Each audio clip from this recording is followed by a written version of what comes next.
Hi guys! So, good morning! Panibagong araw, panibagong trabaho. May part-time time today guys. Yan. Paano tayo umalis? So, gagawin natin ngayon. Ako, magka-car wash ako. Tapos, si partner naman mamamlansya. So, yan lang yung part-time natin today. Bawal mapili dito sa abroad guys.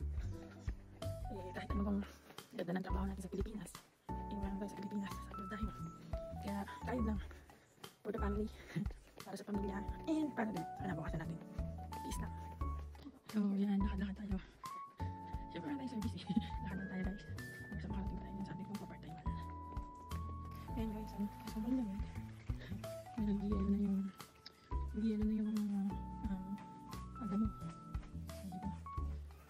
Kasi malapit ang ganito guys. So, lakad pa rin tayo. Ayan guys. Pati yung mga kami. Nag-ielo na. Sobrang lamig. Sobrang lamig. Nag-ielo na. So, lakad tayo. Pa din. Ganda ng view. Diba? Parang iso. Hi guys, so nandito na kami. Ayan, nandiyan si madam. Ako naman, inaayos ko yung nagawin sa pagkaka-wash. So, ilalabas natin ngayon yung kasakyan. So, balik guys, ito palang lilinisan natin. Yung lilinisan ko ngayon, pinagplansyahan namin, tsaka pinag-carwashan namin. Ito yung mga dati namin pinapasukan. Uy, sorry. Ito yung dati namin pinapasukan. Ito yung dati namin mga amo. So, ayun, kami pa rin yung pinakontak nila.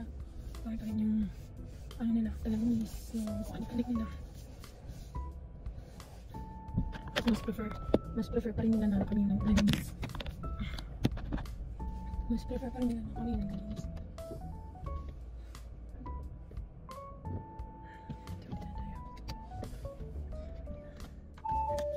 Tinilas na natin sa garahe. Yung sa akin.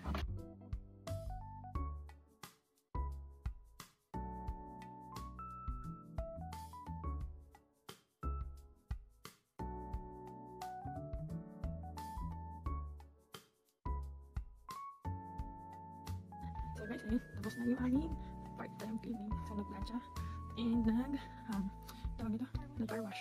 So yun guys, nakikita nyo yung bahay na yun, yung may puti. Ito yung apartment namin dati. So yung pinag-inisan natin is yung dati naming amo.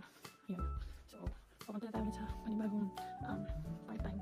Pero this time, si partner na lang. Hatid lang natin siya. Yan. So ang ganda ng view, diba? So hindi mo nakalakad. So yun lang for today. Bye bye!